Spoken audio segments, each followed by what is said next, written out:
Dead people don't recover. My name is Riley, and today I'm here to talk to you about a very controversial topic, so I hope you're in the mood to be challenged. Today, I want to talk about something called harm reduction. What is harm reduction? Harm reduction is an umbrella term that covers a range of practices and principles offered to people struggling with active addiction. Those programs include, but are not limited to, syringe service programs, medication-assisted treatment, and education about safer use practices. These are community programs that provide sterile syringes to active IV drug users and serve as an access point for referrals to treatment services. Oftentimes, when the topic of harm reduction is introduced, it isn't well received. Well-meaning community members often hear about needle exchanges or methadone clinics and have a negative reaction. They say, "This is enabling drug use. This is just substituting one drug for another. I don't want someone in my community running a needle exchange or dispensing methadone or Suboxone." This is understandable. In a perfect world, our communities are safer and more stable when fewer people are using drugs. But we need to acknowledge a difficult truth. Simply ignoring or condemning drug use does nothing to offset or fix the very real damage that drugs have on our communities. So, we need to have tough conversations about realistic ways to reduce the negative effects of drugs on people in our community and to help drug users find their pathway into recovery. As someone myself who has fallen into substance use disorders and found my way into recovery, here are some insights I would like to share with you.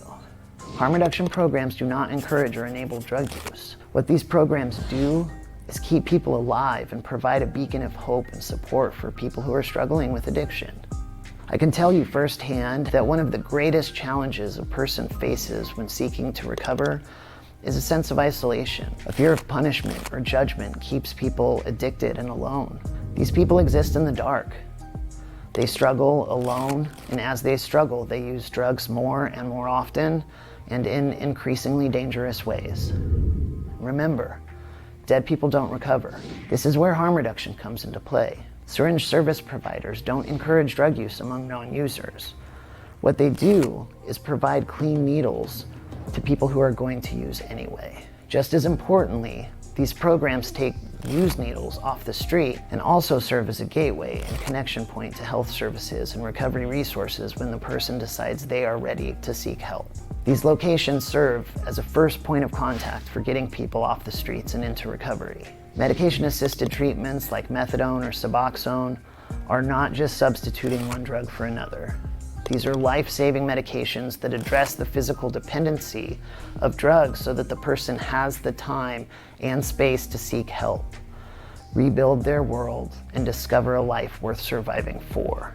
The point of these programs is not to enable or encourage drug use. The point of these programs is to put time on the clock, to help keep people alive so that there is more time for them to find their way to recovery. Because remember what we said here?